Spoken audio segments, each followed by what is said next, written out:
चलो आगे से आगे तो आगे जल्दी ले लो।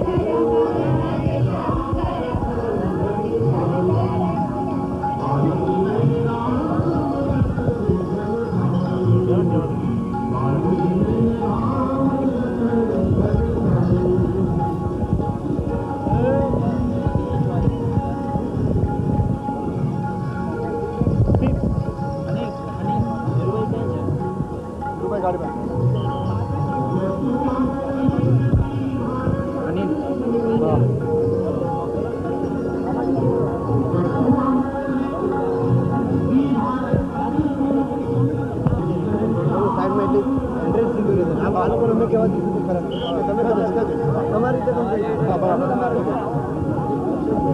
एक मिनट प्लीज।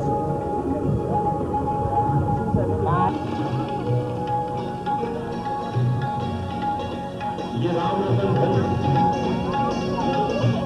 जिसकी हम चर्चा कर रहे हैं, इस रामरतन धन को सबसे बड़ा धन क्यों माना जाता है?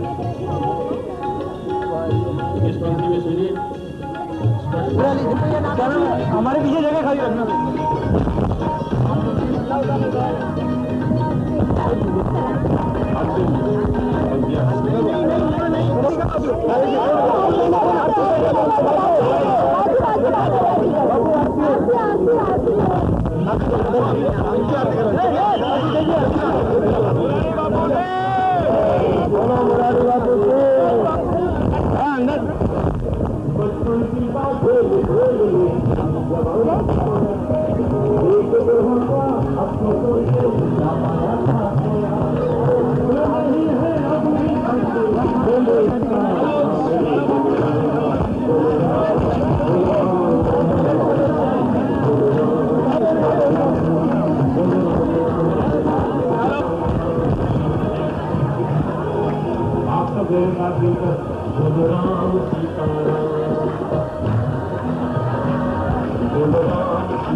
सीता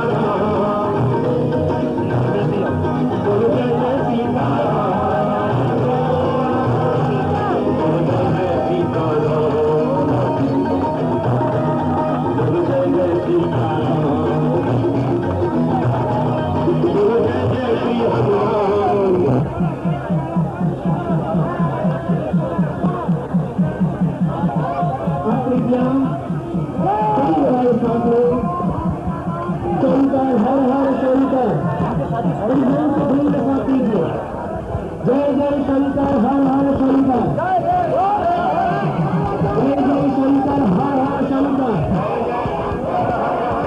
जय जय शंकर हर हर शंकर, जय जय शंकर हर हर शंकर, जय जय शंकर हर हर शंकर, जय जय शंकर हर, जय जय शंकर हर हर शंकर, जय जय शंकर हर हर शंकर। परम पूज्य जयेंद्र सरस्वती जी यहाँ पर तशरीफ लाए हैं, उनका स्वागत करते हैं।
Ramkatha has been heard over and over again by a number of people, but nobody has any time said that I have heard it already, so I don't want to hear it a second time. That has been the success of Rama as a human being, and when it is told by Ramkatha, by Murari Babuji, then it reaches the height of sublimity. Then we have with us His Holiness Sri Jayendra Saraswati Ji of Kamkoti but who has just defied all the time and raised against the time to be with us in the correct time. And we are very thankful for the excellent way in which we have been able to organize this function.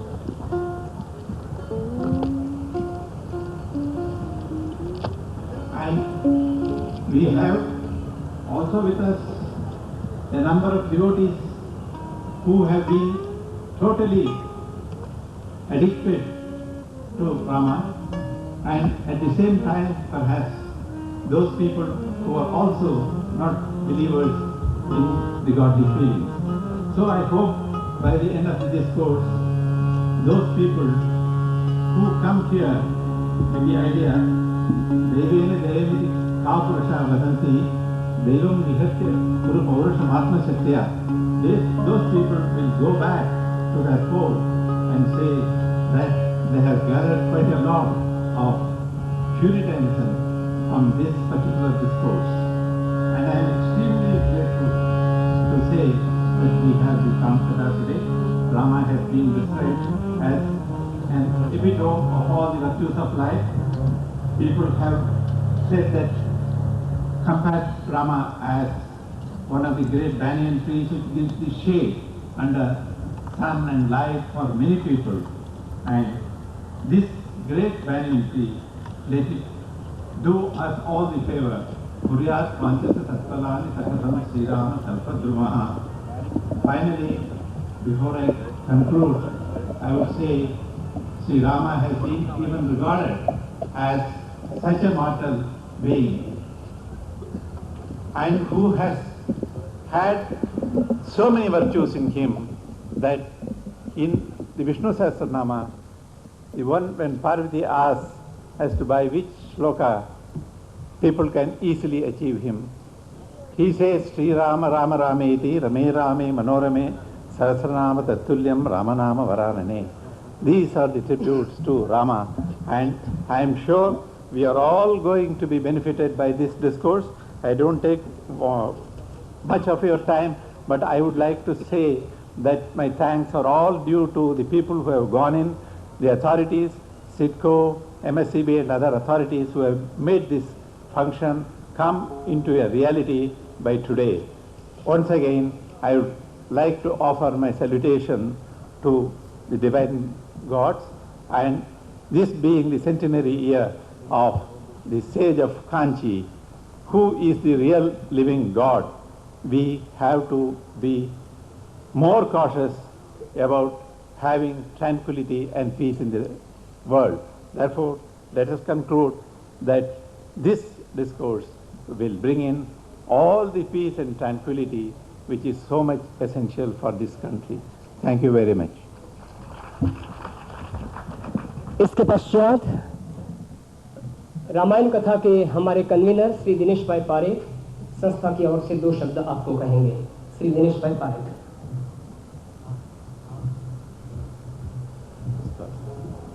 देश और प्रदेश में हम जब जाते हैं, सभी लोग एक बात हमें बार बार पूछते हैं कि हिंदुस्तान का क्या होगा, कि हमारे मुल्क का भविष्य कैसा होगा। भाइयों और बहनों, जब हमारे बीच 5-5, 6-6 दायके से ऐसे महान वटवृक्ष जीवित खड़े हैं, तो हमारे भविष्य की किसको फिक्र है।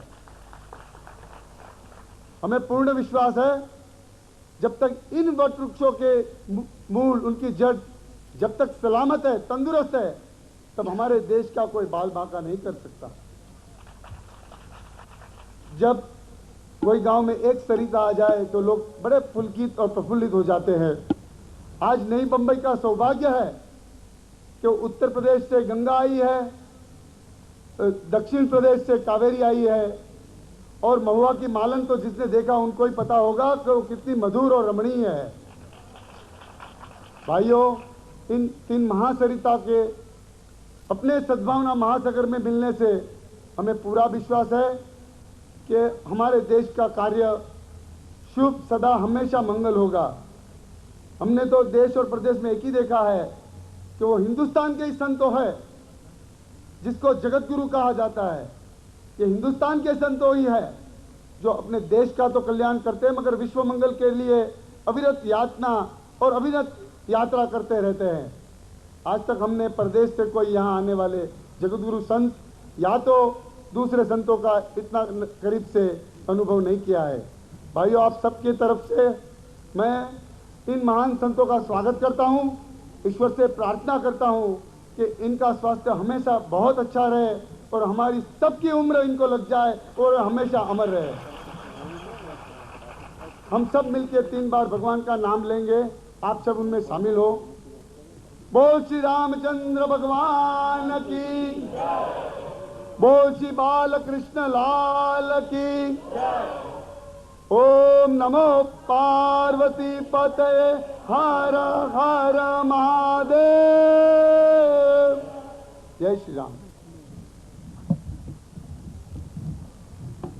गोधूल की वेला है और जगत मंगल के इस पवित्र प्रांगण के अंदर आप सब इकट्ठे हुए हैं। तो अभी भी जिन्होंने राम कथा का मंगल दीप का प्रज्वलन किया, उन स्वामी जी से आप सबकी ओर से हम प्रार्थना करेंगे कि वो अपना मंगल प्रवचन सुनाएं। उसके लिए हम इतना ही कहेंगे कि भारतीय संस्कृति के वो ज्योतिर्धर है, निवृत्त शंकराचार्य है, और ये बड़ा अनोखा मेल है कि कभी स्वामी जी के 5 प्रवचन का सत्र होता है तो उस वक्त पूज्य मुरारी बापू मंगलदीप प्रज्वलन के लिए जाते हैं, और आज यहाँ पर रामायण की कथा है तो मंगलदीप प्रज्वलन के लिए पूज्य स्वामी जी आए हैं। तो उनका स्वागत करते हुए हम इतना कहेंगे कि निगाहें मुंतजीर रहती थी जिनकी एक मुद्दत से, दिखाया वो समा श्री राम ने अपनी इनायत से। जरा तकलीफ तो हुई होगी आपको आने जाने से, मगर न्यू बम्बई की इज्जत बढ़ गई आपकी तशरीफ लाने से। इन्हीं शब्दों के साथ पूज्य स्वामी जी से हम मंगल प्रवचन करने के लिए प्रार्थना करते हैं। ओम विश्वानि देव सवितर्दुरितानि परासु यद्भद्रं तन्नयासु। ओम शांति शांति शांति। कल्याणानां निधानं कलिमलमथनं पावनं पावनानां पाथेयं यन्मुमुक्षु सपदि परपदप्राप्तये प्रस्थितस्य विश्रामस्थानमेकं कविवरवचसां जीवनं सज्जनानां बीजं धर्मद्रुमस्य प्रभवतु भवतां भूतये रामनाम। यस्यांघे च विभाति भूधरसुता देवापगामस्तके भाले बालविधुर्गले च गरलं यस्योरसव्यालराट्। सोऽयं भूतिविभूषणः सुरवरः सर्वाधिपः सर्वदा शर्वः सर्वगतः शिवः शशिनिभः श्रीशङ्करः पातु माम्। मूकं करोति वाचालं पंगुं लंघयते गिरिं यत्कृपातमहं वन्दे परमानन्दमाधवम्। वसुदेवसुतं देवं कंसचाणूरमर्दनं देवकी परमानन्दं कृष्णं वन्दे जगद्गुरुं। नमो ब्रह्मण्यदेवाय गो ब्राह्मणहिताय च जगद्धिताय कृष्णाय गोविन्दाय नमो नमः। नारायणं नमस्कृत्य नरं चैव नरोत्तमं देवीं सरस्वतीं व्यासं ततो जयमुदीरयेत्। परम वंदनीय प्रातः स्मरणीय कांची कामकोट पीठाधीश्वर जगद्गुरु शंकराचार्य जी महाराज, परम श्रद्धे देश विदेश में राम कथा के पावन दिव्य वातावरण से मानव चरित्र का निर्माण करने वाले राम कथा मर्मज्ञ परम सम्माननीय परम श्रद्धेय श्री मुरारी बापू जी, इस राम कथा के सद्भावना राम कथा के संयोजक आदरणीय श्री जयंती भाई एम वकील महोदय, श्री रामा दोराई जी, आत्मप्रिय श्री दिनेश भाई पारीख, समस्त निष्काम सेवी कार्यकर्ता बंधुओं, मंडप में विराजमान समस्त श्रोता बंधुओं और सम्माननीय मातृशक्ति, हम सब लोग बड़े भाग्यशाली हैं। भवसिंधु से पार जाने के लिए एक छोटे से सिंधु को पार करके आप सब लोग आए हैं और यहां बैठे। राम कथा का श्रवण और उसके साथ भगवान के नाम की ध्वनि निश्चित रूप से हम सब लोगों को भवसिंधु से पार जाने की शक्ति देगा, ऐसा विश्वास है। जाकर नाम लेत एक बारा नर उतरहि भवसिंधु अपारा। जिनका नाम एक बार लेने से मानव संसार सागर से पार चला जाता है, उन पवित्र भगवान के नाम का यहां लाखों बार स्मरण करेंगे हम सब लोग। विश्वास लेकर जाइएगा कि उनमें से कोई एक ऐसा नाम होगा जो आपको भवसागर से पार ले जाने की शक्ति प्रदान करेगा। संसार में चारों ओर अंधकार है, निराशा है, मानव अपने छोटे छोटे स्वार्थों के पाश में बंधता चला जा रहा है। ऐसी विपरीत परिस्थिति में वह विश्व में भी हो सकती है और अपना राष्ट्र तो प्रतिदिन उसका अनुभव करता है। ऐसे कठिन क्षणों में हम सब लोगों के लिए अवलंब केवल भगवान का पवित्र नाम है और भगवान के पवित्र चरित्र हैं। जो लोग अपने जीवन में भगवान के नाम का आश्रय लेते हैं, उन लोगों के जीवन के पाप समाप्त हो जाते हैं। पुण्य के क्षेत्र में हम सब लोग आगे बढ़ें, ये बहुत अच्छा है, लेकिन परमात्मा हमें बल प्रदान करे कि हमारे जीवन में पाप न आने पाएं। यदि पाप नष्ट होंगे तो पुण्य की ओर प्रवृत्ति अपने आप ही होगी। जब आप भगवान की पावन कथा सुनते हैं और श्रद्धेय मुरारी बापू के द्वारा आप जब कथा का श्रवण करते हैं, तब तो आपके मन में एक बड़ा रस जागता है। मुझे स्वदेश और विदेश में उनकी पवित्र कथाओं में सम्मिलित होने का कई बार अवसर मिला है। जब उनकी कोई कथा सुन लेता है तो उनके मन में एक छटपटाहट रहती है कि फिर से अवसर मिले और हम उसे श्रवण करें। मुझे एक सूफी कवि की बात याद आती है जो उनकी कथा के लिए बड़ी अनुकूल दिखाई पड़ती है। मकतबे इश्क का देखा ये निराला दस्तूर, उसको छुट्टी न मिली जिसने सबक याद किया। परमात्मा के प्रेम की पाठशाला में यह बड़ा अद्भुत प्रभाव है कि एक बार कोई उसमें प्रविष्ट हो जाए तो उसमें छुट्टी लेने की इच्छा ही नहीं होती। संसार की जितनी अन्य पाठशालाएं हैं वहां लोगों को अवकाश मिलता है और प्रायः विद्यार्थियों का यह अनुभव है कि जब अवकाश मिलता है तब लोग प्रसन्न होते हैं। लेकिन परमात्मा की प्रेम पाठशाला में, बापू की कथा पाठशाला में, संतों के प्रवचन पाठशाला में एक बार यदि आपको रसानुभूति हुई तो आपको उसमें से अवकाश लेने का मन नहीं होगा, बल्कि आपका मन ये कहेगा कि हम जितना जितना इसमें डूबें उतना ही उतना हमारे जीवन में आनंद की अनुभूति होगी। आज संसार में सद्भावना की बड़ी आवश्यकता है। मानव अपने वैचारिक संकीर्णताओं के कारण बहुत ही क्षुद्र होता चला जा रहा है, उसके क्षेत्र बहुत छोटे होते जा रहे हैं। विज्ञान ने बहुत उन्नति की है, आविष्कारकों को मैं धन्यवाद देता हूं, लेकिन एक बड़ी कठिनाई है कि मानव चंद्रमा तक पहुंच गया। नाइल आर्मस्ट्रांग ने सबसे पहले जाकर एक संपन्न राष्ट्र का झंडा और वहां के छोटे से एक वाहन को स्थापित कर दिया चंद्रमा में। वो वहां से लौट आया, लोगों को बड़ी प्रसन्नता हुई। लोगों ने ऐसा सोचा कि इस उपलब्धि के द्वारा संसार में विश्व शांति आएगी, लेकिन वो उपलब्धि केवल एक देश की और कुछ वैज्ञानिकों की उपलब्धि रही। मानव को उससे बहुत कुछ मिल पाया ऐसा दिखता नहीं। विज्ञान जैसे जैसे ऊर्ध्वमुखी होता जा रहा है, वैसे ही मानव का चिंतन अधोमुखी होता जा रहा है। ये विशेष चिंता का कारण। मानव के मन के विचार को उदारता प्रदान करने के लिए भगवान की ये पावन कथा ही हम सब लोगों के लिए कल्याण का पथ प्रशस्त करती। इतिहास इस बात का साक्षी है कि जो लोग अपने जीवन में, पूर्व जीवन में श्रेष्ठ जीवन व्यतीत नहीं करते थे, जब उन्होंने भगवान की कथा का आश्रय लिया, भगवान के गुणानुवाद गाए, भगवान की लीला में डूब गए, भगवान के चिंतन के साथ एकाकार हो गए, अनजाने ही उनका जीवन परिवर्तित होने लगा और वे समाज के लिए जो कभी कंटक सिद्ध होते थे, प्रसून के रूप में स्वीकार्य हो गए। लोगों ने उनके जीवन से प्रेरणा ली, लोगों ने उनके जीवन से प्रेरणा लेते हुए वैसा ही श्रेष्ठ जीवन व्यतीत करने का अपने मन में संकल्प भी जगाया।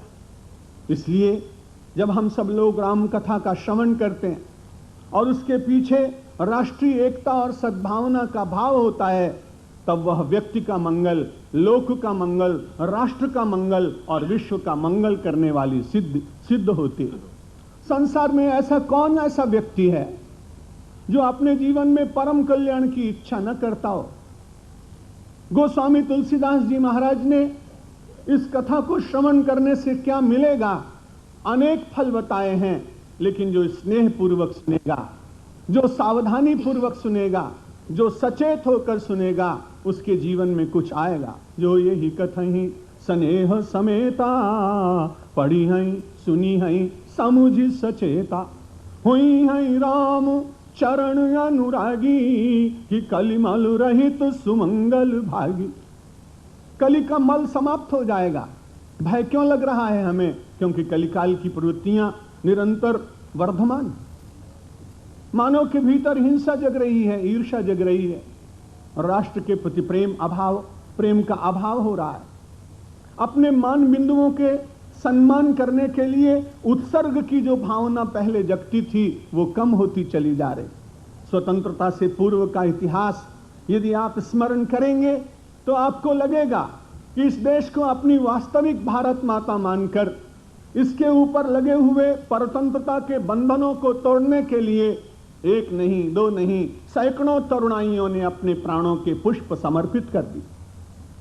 और उनको समर्पित करते हुए मन में कोई ऐसा भाव भी नहीं जागा कि मैं कोई बहुत बड़ा कार्य कर रहा हूं। बड़ी विनम्रता से अपने जीवन के सब सुखों का समर्पण करते हुए उस समय राष्ट्र को ही अपना आराध्य मानकर जिन लोगों ने अपने जीवन को समाप्त कर दिया, अर्पित कर दिया, वे इतिहास पुरुष बन गए। बहुत वर्षों तक उनसे हमें प्रेरणा मिलती रही, क्योंकि तब एक परंपरा त्याग की थी, कारावास में जाकर कष्ट उठाने की थी, अपने सर्वस्व को समर्पण करके समाज के बीच में निरीह और कंगाल सिद्ध होकर भी समाज को प्रेरणा दे सके ऐसे पुरुष स्थान स्थान पर दिखाई पड़ते थे। स्वतंत्रता आई, परमात्मा को बहुत धन्यवाद, बलिदानियों को बहुत प्रणाम। लेकिन स्वतंत्रता के पश्चात उत्सर्ग देने वाले, बलिदान देने वाले, स्वार्थों का परित्याग करने वालों की संख्या दिन प्रतिदिन कम होती चली गई और समाज में ऐसे लोग खड़े हो गए जिन्होंने छल बल और कपट के द्वारा अपनी श्री और संपत्ति का वृद्धि करने का प्रयत्न किया। तरुणाई के सामने आदर्श नहीं रह गया, कार्यक्रम की दृष्टि से कोई विशेष कार्य नहीं रह गया और लोग दिग्भ्रमित हो गए।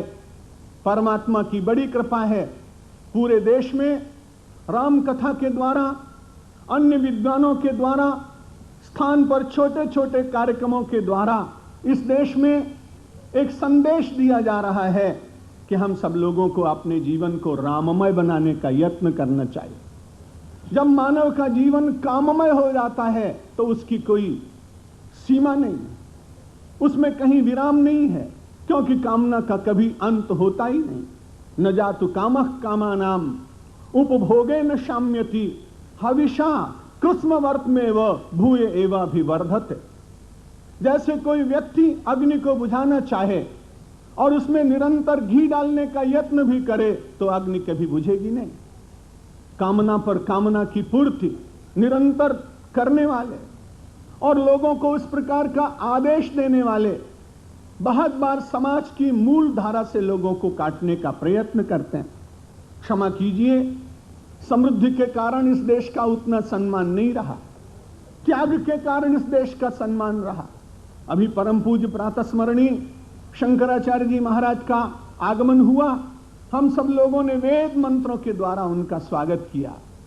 जब भी कहीं वे पधारते हैं लोग उनके चरणों को प्रक्षालित करते हैं, चांदी के थाल में, रजत पात्र में, स्वर्ण पात्र में।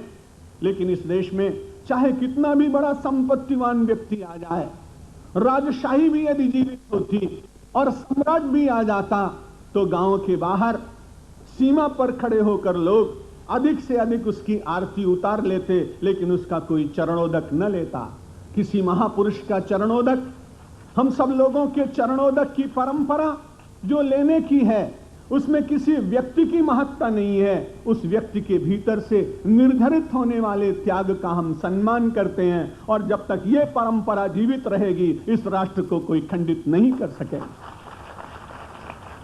परमात्मा की कृपा से राम कथा श्रवण के द्वारा मानव के जीवन में वो ज्योति जलती है, वो प्रकाश जलता है। अभी दीपावली का पर्व आएगा, आप सब लोग अपने अपने घरों में दीपक प्रज्वलित करेंगे और वो थोड़ी देर के बाद बुझ भी जाएगा, क्योंकि उसकी अपनी सीमा और मर्यादा होगी।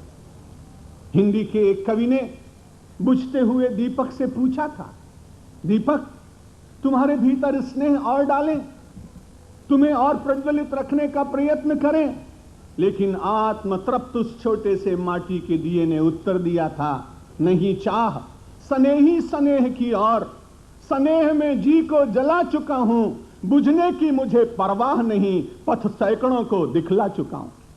माटी के उस छोटे से दीपक ने कितने विश्वास के साथ कहा था कि मैं जला हूं, मैं प्रगटित हुआ हूं, मैंने बाती की ज्योति दी है, मुझ में जितनी सामर्थ्य और शक्ति थी मैंने उतना कार्य किया।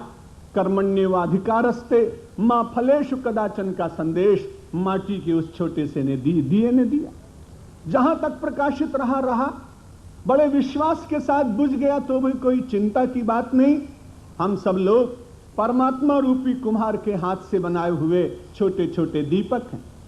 हम सब लोगों के भीतर परमात्मा की कृपा, संतों के आशीर्वाद, परमाचार्य जी के अनुग्रह और पूज्य मुरारी बापू जी के पावन वाणी के द्वारा माटी के इस बने हुए, पंचभूत के बने हुए इस देह रूपी दीपक में परमात्मा की भक्ति रूपी बाती प्रकट हो जाए और उसमें स्नेह का तेल पड़ता रहे और उसमें से विवेक का प्रकाश सारे देश को प्रकाशित करे, ऐसी परमात्मा के चरणों में प्रार्थना करनी चाहिए। अंधकार, तिमिर, तमिश्रा चारों ओर से घिर कर आ रही है, कोई चिंता की बात नहीं। संघर्षों में हमने अपनी संस्कृति के दीप को प्रकटित रखा है। यामनी शासन में दिल्ली के चौराहे पर हमने कई बार यज्ञोपवीत अपने पवित्र ग्रंथों की होलियों को जलते हुए भी देखा है।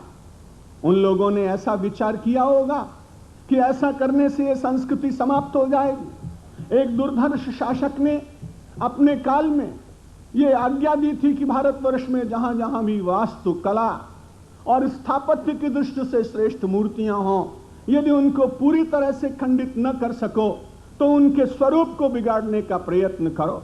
और उनका आदेश मानने वाले उस समय के उनके अपने लोगों ने यह बहुत बड़ा प्रयत्न किया। बहुत बड़ा प्रयत्न करने के बाद उत्तर भारत से आप मध्य प्रदेश तक जाइए, मुझे जंगलों में भी कई बार वनवासी बंधुओं के साथ उन मंदिरों के दर्शन करने का सौभाग्य मिला है। लेकिन उनकी दीवालों पर, उनकी प्राचीरों पर बने हुई सैकड़ों मूर्तियों को जब खंडित देखा तो मैंने उनसे पूछा कि ऐसा कैसे हुआ। उन्होंने बताया तो अभियान चला था और एक बहुत बड़े सम्राट ने, शहंशाह ने यह अभियान चलाया था, औरंगजेब ने, और उसको लगता था कि संस्कृति समाप्त हो जाएगी।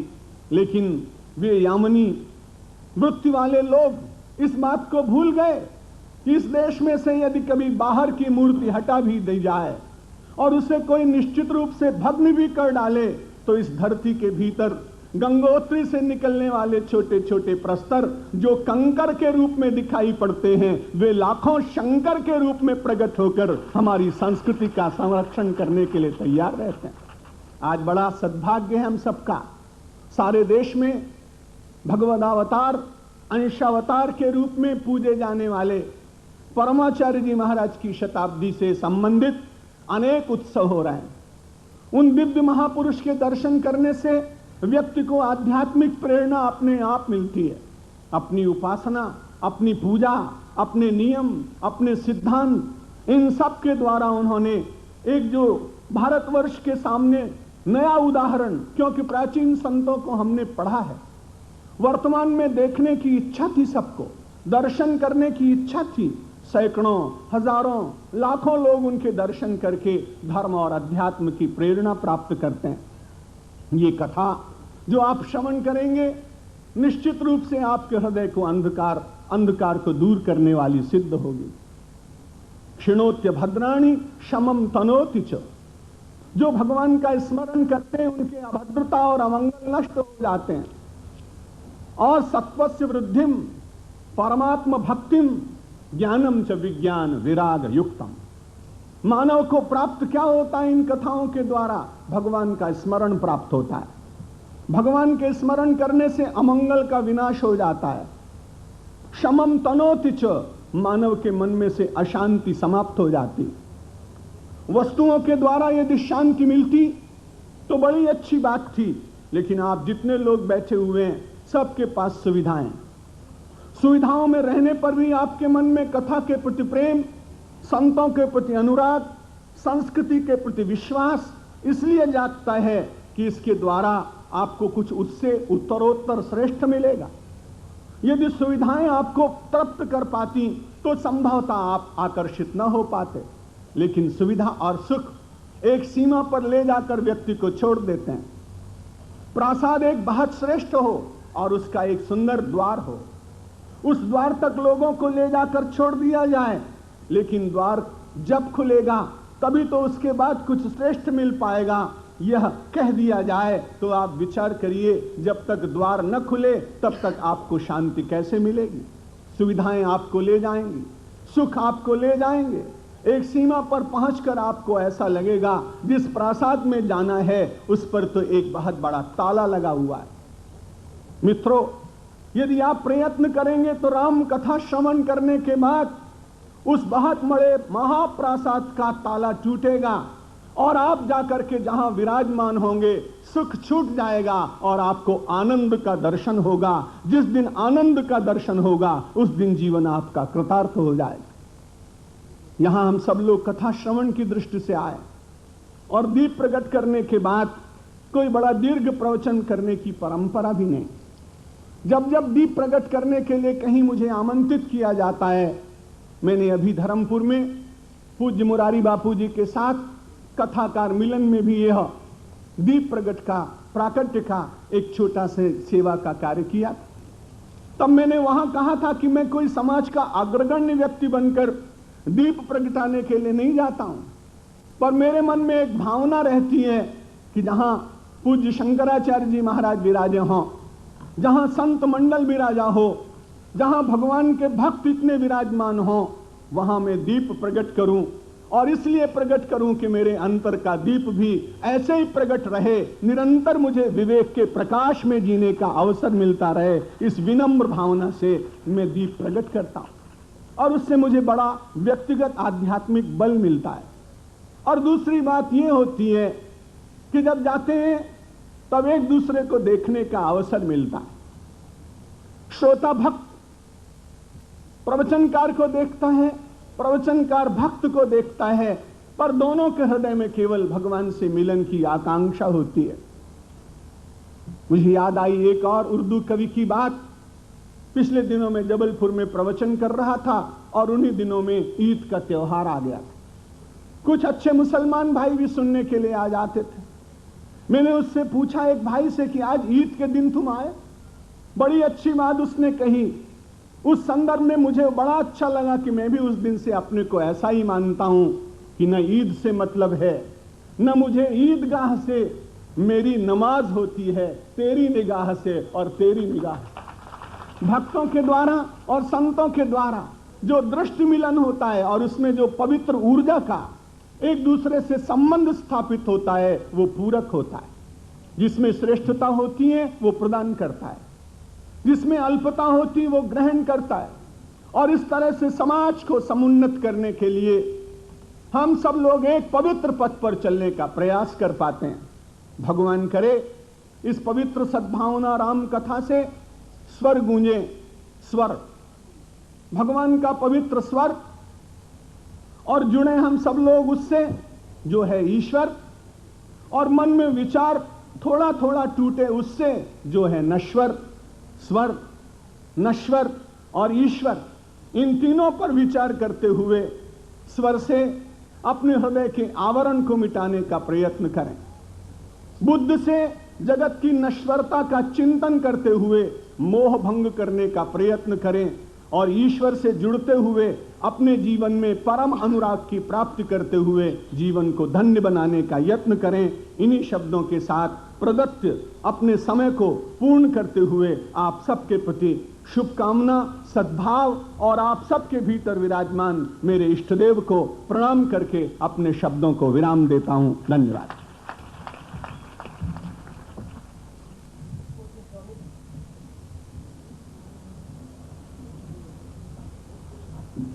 पूज्य स्वामी जी ने अभी अपने ज्योतिर्मय गाने में मगन कर लिया। हम उनके अनुग्रह हैं आशीर्वचन के लिए, और अभी इसी तरह के आशीर्वचन मां स्वामी जी की ओर से आदरणीय पूज्य श्रद्धेय श्री जयेंद्र सरस्वती जी पेश करेंगे। तो स्वामी जी से निवेदन है कि वो हमें आशीर्वाद प्रदान करें।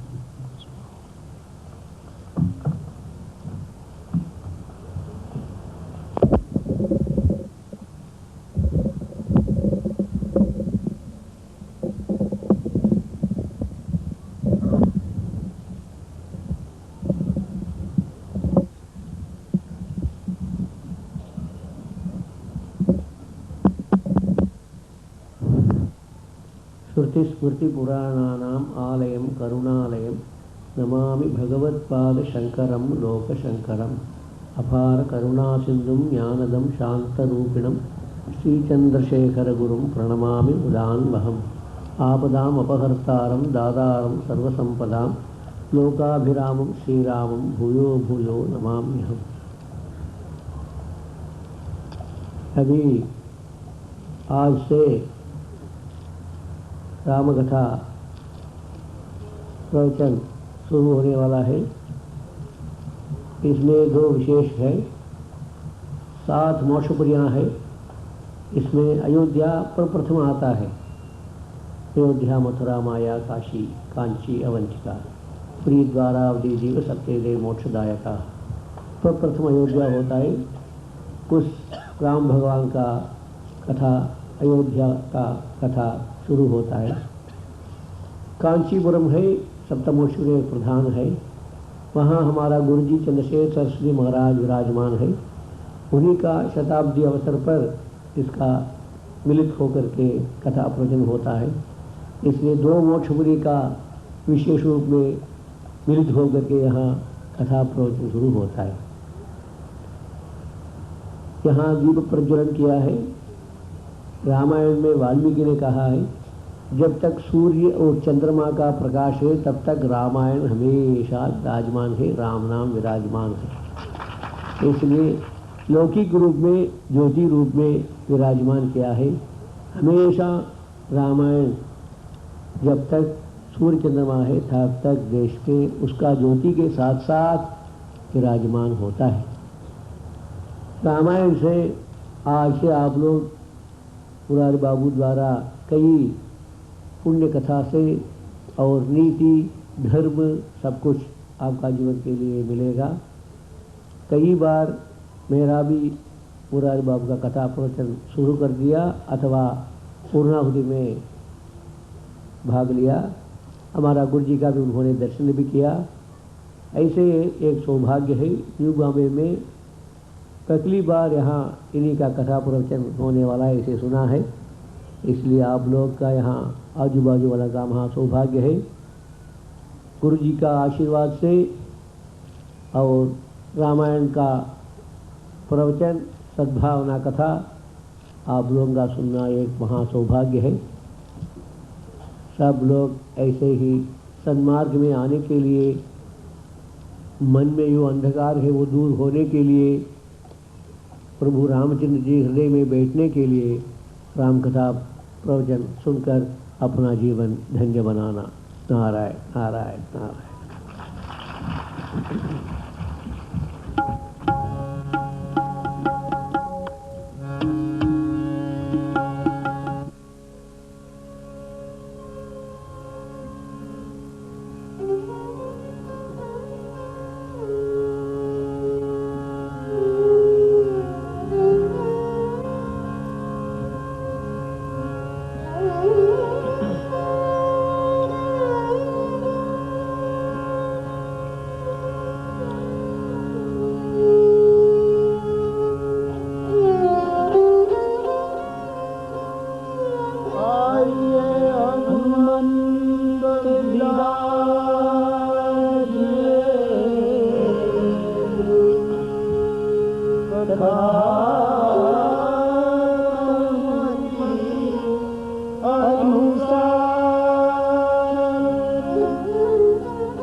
महादेव की जय।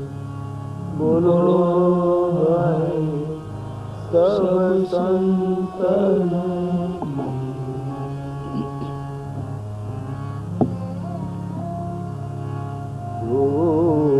का विराम रण रंग तीरम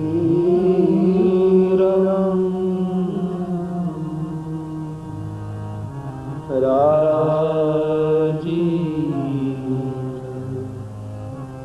नेत्रम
जनक सुता जगत जननी जानकी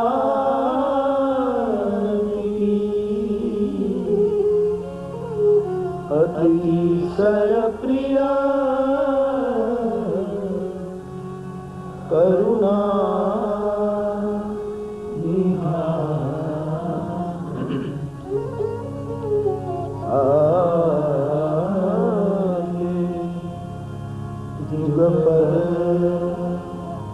कमल मना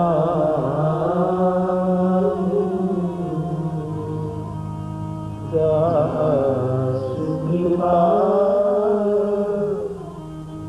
निर्मल मति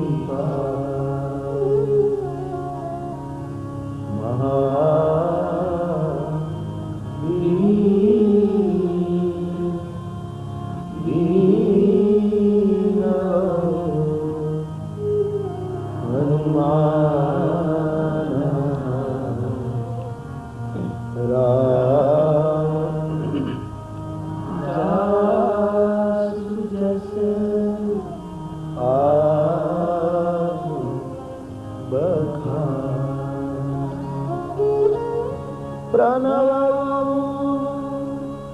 पवन कुमार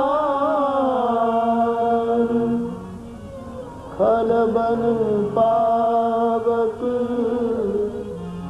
ज्ञान घन जासुदय आगार बस सरचा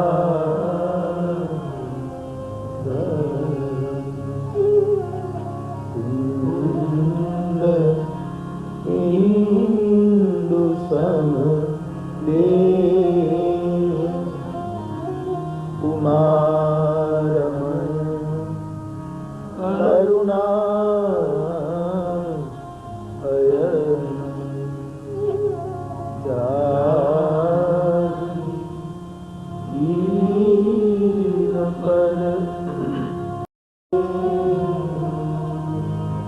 कर कृपा मर्दन मर्दन सिया राममय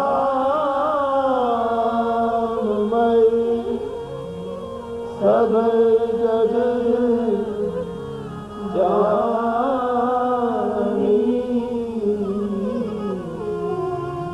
सिया राममय सब जग जानी कर प्रणाम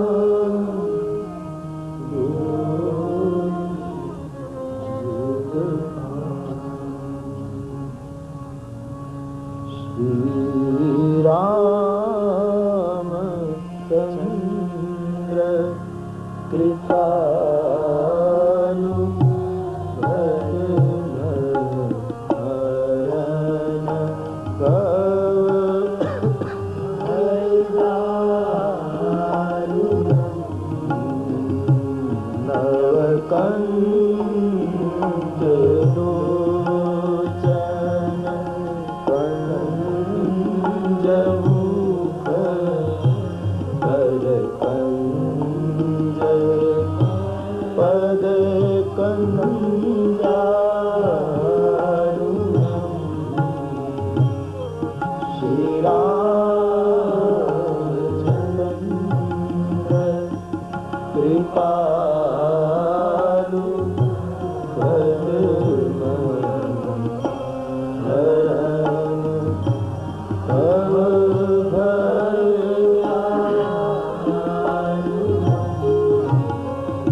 रघुवर विमल जस जोदायक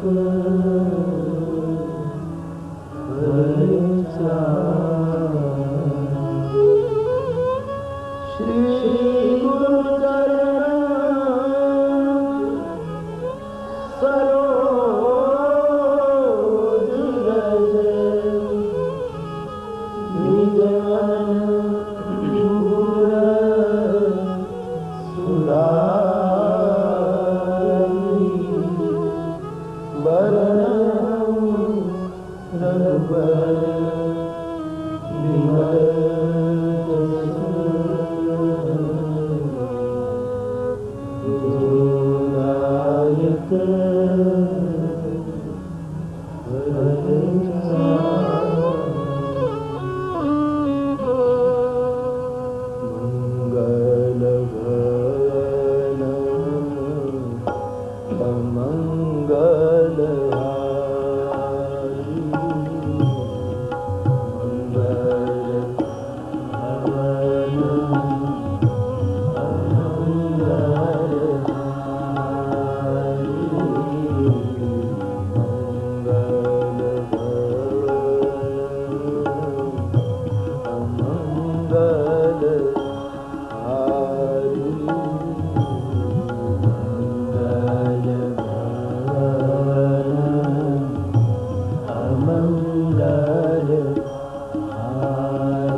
हनुमान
जी महाराज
परमात्मा की बड़ी कृपा से हम और आप सब इन शारदीय दिनों में भगवान राम जी की कथा गाने के लिए आज से आरंभ कर रहे हैं। और ज़्यादा सौभाग्य की बात तो ये है कि परमाचार्य जगत गुरु भगवान की शताब्दी का उत्सव मनाया जा रहा है कई प्रकार से, कई भिन्न भिन्न स्थानों में। इस पावन बेला में परम पूज्य जगत गुरु महाराज श्री विराजित हैं। परम पूज्य स्वामी जी महाराज उपस्थित हैं। हमने आशीर्वाद प्राप्त किए सबने, और उनके आशीर्वाद की छाया में 9 दिन का ये सत्संग आज से प्रारंभ हो रहा है। वैसे आप सब जानते हैं कि राम कथा तो क्रमशः संक्षिप्त करते करते प्रारंभ से लेकर राज्याभिषेक तक हम कहेंगे, लेकिन कथा का प्रधान विषय जो 2 पंक्ति अभी हमने गाई, लंका कांड की ये दोनों पंक्तियां, क्योंकि आज शरद पूनम का दिन है, चंद्र का दिन है, इसलिए भगवान सुबेल पर्वत पर लंका में जब आए हैं और आकाश में चंद्र को देखकर फिर सबको प्रश्न करते हैं कि ये चंद्रमा में काला दाग क्या है। ये बड़ी रहस्यमय कथा, हमारे जीवन के चिदाकाश को उजागर करने वाली ये कथा। इसलिए शरद पूर्णिमा की रात, आज शरद पूर्णिमा है, इसलिए इसी प्रसंग को, ये 2 दोहे का प्रसंग को इस कथा का प्रधान विषय बना करके कथा का क्रम रखेंगे। यहाँ सुबेल सैल रघुवीरा, सेतुबंध निर्माण करके प्रभु ने लंका में प्रवेश किया और सुबेल सैल पर प्रभु सेना के साथ, काफी भीड़, प्रभु ने डेरा डाला है। और एक उतंग शिखर था, परम रम्य था, शुभ्र था, उस पर प्रभु निवास करते हैं। और फिर एक प्रसंग वहीं से शुरू होता है। तो ये लंका कांड का प्रसंग है, आप भली भांति जान गए। तो इस प्रसंग को प्रधान विषय बना करके राम कथा की महिमा का कुछ वर्णन करेंगे। पहले दिन सदैव शास्त्र का महात्म्य ज्ञान की चर्चा होती है। समय भी काफी बीत चुका है, तो चंद शब्दों में इस 7 सोपान की जो कथा है, राम कथा, बालकांड, अयोध्या कांड, अरण्य कांड, किष्किंधा, सुंदर, लंका और उत्तर। और आज एक सुभग योग ये भी है कि आज आदि कवि महर्षि वाल्मीकि जी का जन्मदिन है। आज वाल्मीकि जयंती। तो वाल्मीकि तुलसी भयो नाभा जी ने जो कहा था, आज वाल्मीकि जी के जन्मदिन पर एक कथा का आरंभ हो रहा है। बड़ा सुंदर सुयोग हो रहा है। तो ये 7 कांड की जो कथा है, उनको कई प्रकार से, कई दृष्टि से, कई अनुभूतियों से साधु संतों ने देखा है। जैसे एकम सद विप्रा बहुधा वदंती, उसी न्याय के अनुसार भिन्न भिन्न अनुभूतियों से राम कथा को, भारत के सभी शास्त्रों को देखा गया। तो बालकांड, अयोध्या कांड, अरण्य, किष्किंधा, सुंदर, लंका, उत्तर, ये 7 सोपान जो हैं, वैसे तो भगवान के चरित्रों से भरा पड़ा है ये सब कांड, लेकिन सूत्रात्मक यदि कहना है तो बालकांड नयन का कांड है, नेत्र का कांड है। जिसने रामचरितमानस के बालकांड से नेत्र को ठीक कर लिया, उसके जीवन के बारे में फिर क्या कहें। निर्दोष आंखों का कांड है बालकांड, पुण्य से भरी आंखों का कांड है रामचरितमानस का बालकांड। अब कहेंगे कि किस अर्थ में? मान लिया चलो कि बालकांड नयन का कांड है और ये पुण्यमयी दृष्टि, ये निर्दोष नयन, ये राजीव नयन हम करना चाहें तो कोई व्यवस्था है तो बालकांड ने प्रथम ही तो व्यवस्था दे दी है। गुरुपद रज मृदु मंजुल अंजन नयन अमीय द्रग दोष विभंजन ते कर विमल विवेक विलोचन वर्ण राम चरित भव मोचन। मेरे भाई बहन, ये नयन का कांड है और एक बार नयन ठीक हो जाए तो फिर क्या कहना। आज ज्यादा चर्चा नहीं करूंगा, लेकिन सूत्र के रूप में आप समझो, फिर समयानुकूल बीच बीच में उसकी चर्चा करते चलेंगे। तो बालकांड है नयन का प्रतीक, नयन का कांड है, और अयोध्या कांड है बयन का, वचन का कांड है। पूरा अयोध्या कांड वचन प्रधान है। उसमें वचन की प्रधानता, कई प्रकार के वचन, कई प्रकार की बोली लिए हुई। कभी लोभ बोलता है, कभी काम बोलता है, कभी क्रोध बोलता है, कभी कपट बोलता है, कभी रघुकुल की रीत का वचन बोला जाता है, कभी सत्य बोलता है। न जाने वचनों से लबालब भरा कांड अयोध्या कांड है। तो दूसरा कांड है वचन का कांड। तीसरा कांड है जो अरण्य कांड है, वो मन का कांड है, वो मन प्रधान कांड है। मानवी का मन कैसे कैसे किस रूप में प्रकट होता है, खेल खेलता है, प्रसाद देता है, परेशान करता है, विषाद में डुबाता है, प्रसाद से अनुग्रहित कर देता है, न जाने क्या क्या खेल कर लेता है। अरण्य कांड का सार है मन, ये मन का कांड है। दीप शिखा सम जुवति तन मन जन हो सि पतंग भज श्री राम तज काम मद कर्म सदा सत्संग। पूरा मन प्रधान कांड है।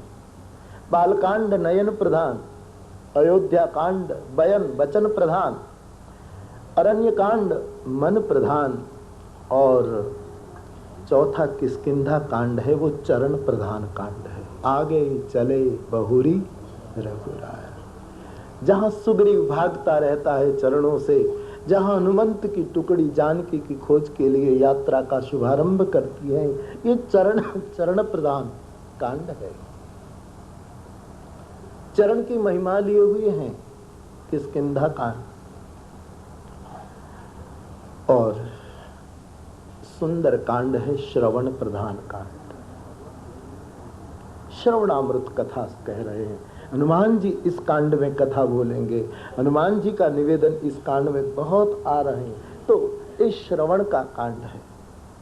सुनत ही सीता कर दुख भागा, श्रवण प्रधान कांड है। श्रवण सुजस सुनि आयु प्रभु भंजन भव भीर, ताहि त्राहि आरति हरन सरन सुखद रघुवीर। तो सुंदर कांड है श्रवण प्रधान कांड।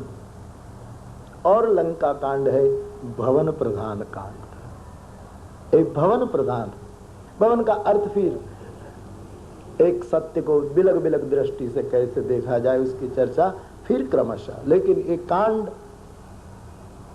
भवन प्रधान कांड है लंका कांड। और उत्तर कांड है शरण प्रधान कांड, शरणागत का। सदगुरु के पास जीव कैसे शरणागत हो जाए, वो शरण का कांड है। तो मेरे भाई बहन, ये 7 सोपान और ये सब हमारे जीवन के लिए बहुत आवश्यक, आंख, कान, वचन, भवन, मन, श्रवण, शरण, चरण, ये बहुत आवश्यक है। एक स्थूल रूप में इस शरीर को ये सब जरूरी है। वैसे सूक्ष्म जीवन के लिए, अध्यात्म जीवन के लिए ये कांड, ये सातों कांड इन सभी स्थिति को स्पष्ट करता है।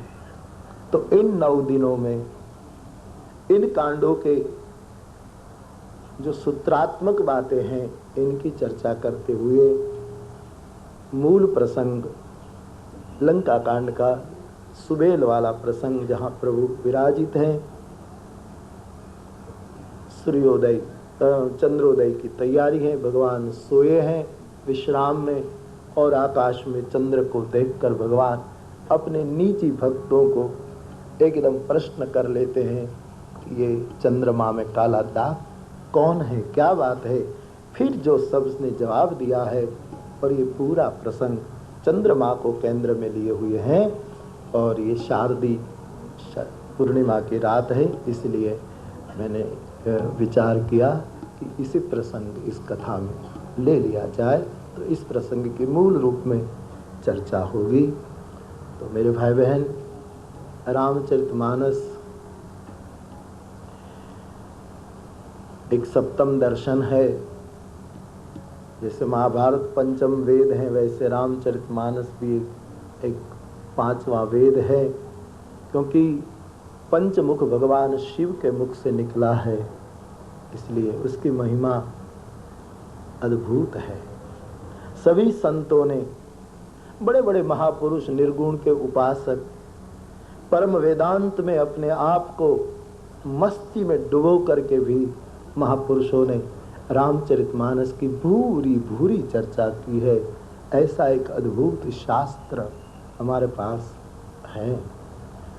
उसकी 9 दिन हम परिक्रमा करेंगे, भगवान राम जी के पावन चरित्र से अपने चरित्रों को देखेंगे, और विश्व में, संसार में, समाज में सद्भावना के साथ कैसे सब जुड़ जाएं, एक सेतु बंध बने, कैसे रामेश्वर की स्थापना, शिव की स्थापना हो जाए संसार में। ऐसी कई वैश्विक बातों को लिए हुए ये शास्त्र है हमारे पास। तो उसकी चर्चा अगले 8 दिनों में मूल प्रसंग को लेकर हम करेंगे। आज और कुछ न कहकर मैं वाणी को विराम देने जा रहा हूँ, लेकिन फिर एक बार पुनः पूज्यपाद आचार्य जगत गुरु शंकराचार्य जी महाराज, अभी अभी आपने स्मरण किया, कई बार ऐसे योग हुआ कि जब हम दर्शन कर पाएँ, उनके आशीर्वाद मिलते रहे कथा के दौरान, और परम पूज्य हमारे स्वामी जी महाराज तो कई बार ऐसे कृपा करते रहते हैं। तो एक तो इस कथा का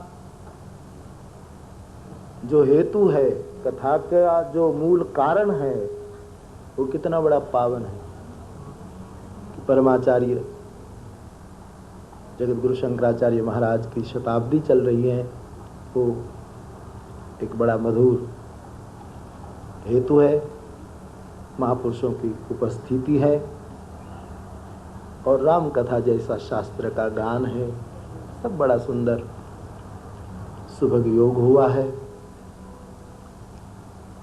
9 दिन तक, आज का दिन तो गया, अगले 8 दिन तक उनकी चर्चा गान हम करते रहेंगे और अपने जीवन को देखने की चेष्टा करेंगे। पूरा आयोजन, वैसे तो आशीर्वाद मिल ही गए हैं, तुलसी के शब्दों में गणेश जी को और श्री हनुमान जी को सुपुर्द कर दें कि आप अब इस आयोजन को संभालें।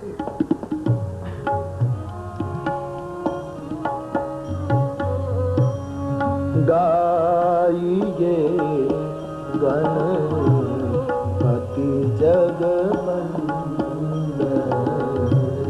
गाइए गणपति जगवंदन। सुवन भवानी नंदन शंकर सुवन भवानी नंदन गाइए गणपति जगवंदन गाइए गणपति जगवंदन मंगल मूर्ति मारुत मंगल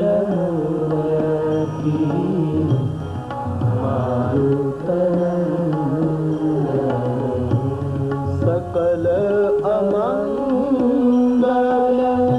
मूल निकंदन सकल मंगल मूल निकंदन गाइए गणपति जगवंदन गाइए गणपति जगवंदन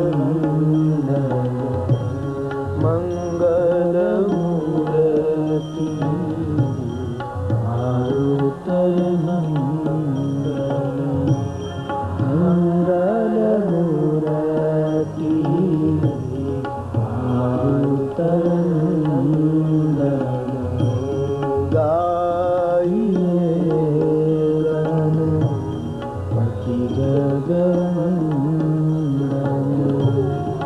गाइए गणपति जगवंदन वर्णानामर्थ संधानां रसानां छन्दसामपि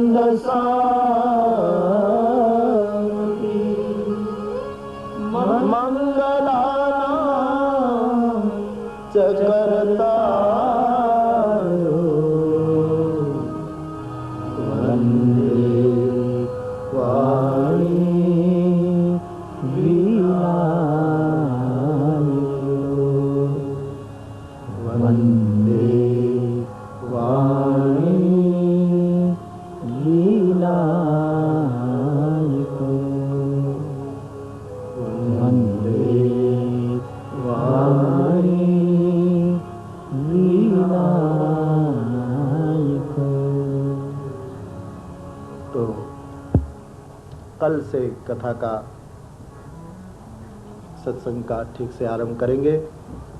समय है रोज 3:30 बजे से कथा शुरू होगी और 6:30 बजे तक कथा रहेगी। तो दोपहर के 3:30 बजे कथा का प्रारंभ होगा 6:30 तक।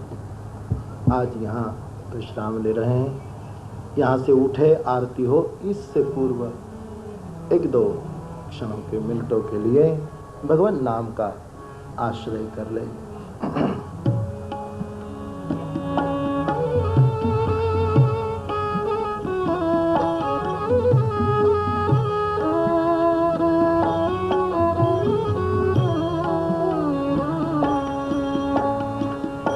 श्री राधे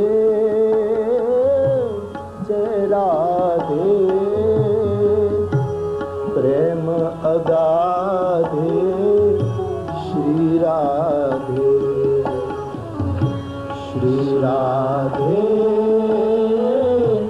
जय राधे प्रेम अगाधे श्री राधे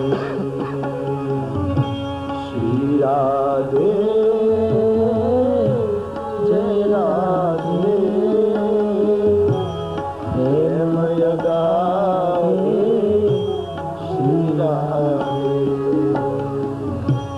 श्री राधे जय राधे प्रेम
बात हो चुकी। जिस 5000 साल पहले जिस रात्रि को भगवान श्री कृष्ण ने गोपीजनों को कहा था, स्वागतम वो महाभागा, निमंत्रण दिया था रास का, मैं आपके लिए क्या करूं, ऐसा जो निमंत्रण प्रदान, और रास का दिन है, आप भली बात जानते, इसलिए राधा को प्यार से पुकारा जाए,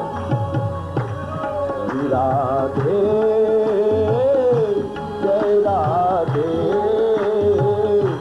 प्रेम यगाधे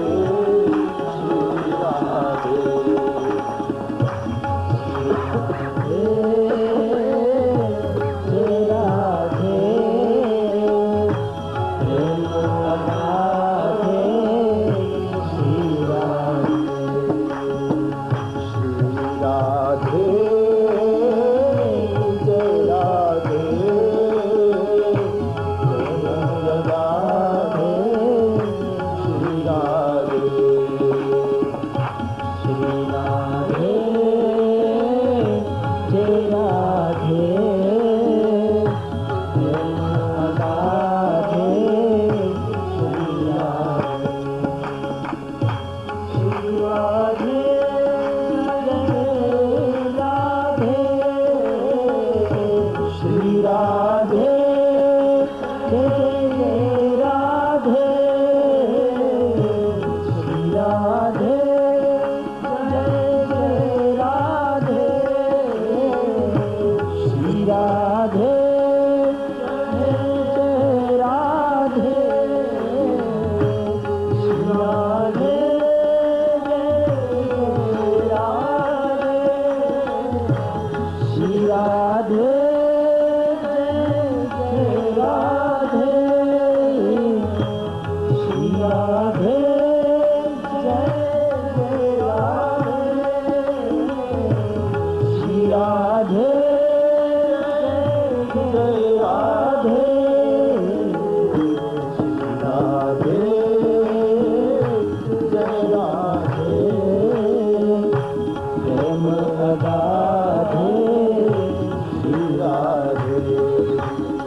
नवरात्रि पूर्ण हुई,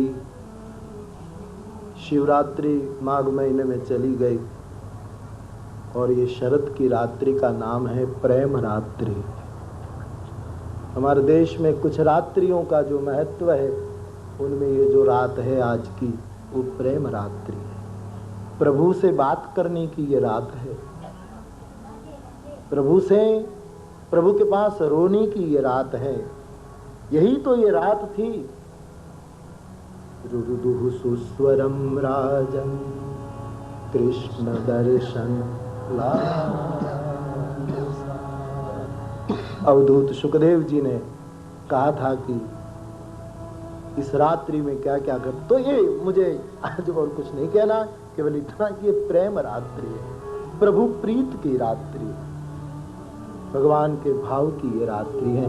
आप सबको परमात्मा के प्रेम की इस रात्रि की बधाई देते हुए मैं मेरे शब्दों को विराम देता हूँ। कल 3:30 बजे कथा प्रारंभ होगी। आज यहाँ ही रुक रहे हैं।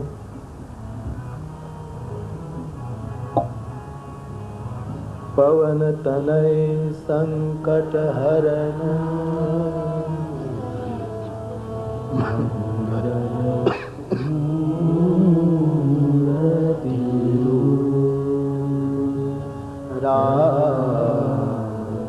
लखन सीता सहित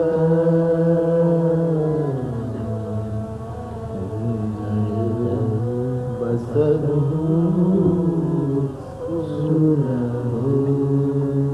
बोलिए हनुमान जी महाराज। तो कथा विराम ले रही है। कल दोपहर 3:30 बजे सत्संग आगे बढ़ेगा। भाव और श्रद्धा के साथ बोलिए रामचंद्र भगवान की जय। श्री बाल कृष्ण लाल की जय। सद्गुरुदेव की जय। ओम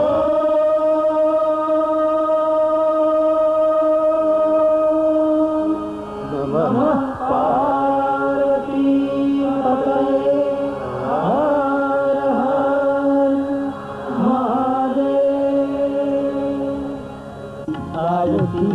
रामायण जी गावत ब्रह्मादिक मुनि नारद बाल्मीक विज्ञान विशारद सनकादि हरि पवन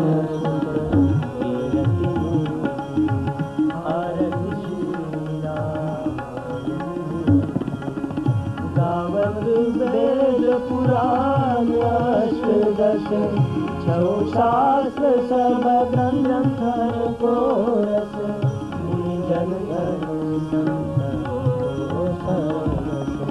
सारे अंश सम्मत वही आरती श्री राम